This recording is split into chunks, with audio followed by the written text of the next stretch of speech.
Today I participated in a chess tournament. First one I've played in about over 20 years.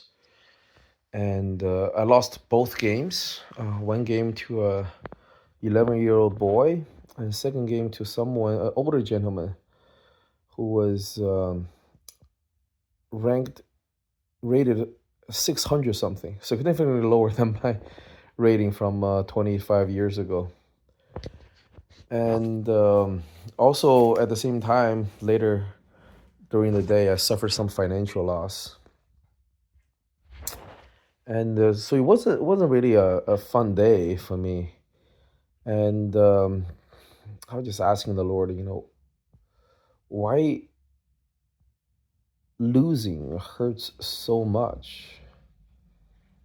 And the answer I got was, every time we lose, whether in financially or emotionally or in career, whenever we lose, we get rid a part of ourself, this false self, this false God that we created in our hearts, that has a potential to replace our love for Jesus. You see, every time we succeed, um, whenever we get a promotion, or we win sports, or we um,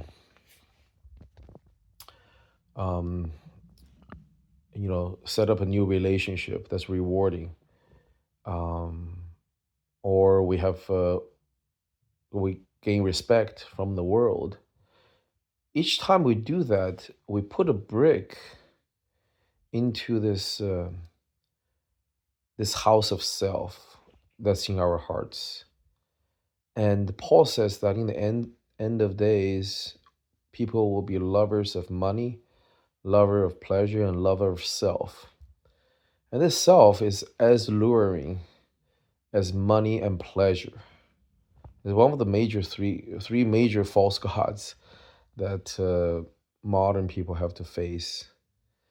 And that's why whenever we have a winning streak, whenever um, things have been going our way for a while, we begin to think that it's our ability, it's our intelligence, or our uh, revelation, clairvoyance, that caused these success to happen. And we forget about Jesus. We forget that He is the one who is in control of everything. He is our Lord and Master. And there's no reason at all for us to puff ourselves up, to think of ourselves more highly than we should, than we actually are. And it's when our egos begin to grow. Um, if we are children of God, Jesus would bring us to situations to humble us, um, whether it's a loss of finance, loss of a job, even,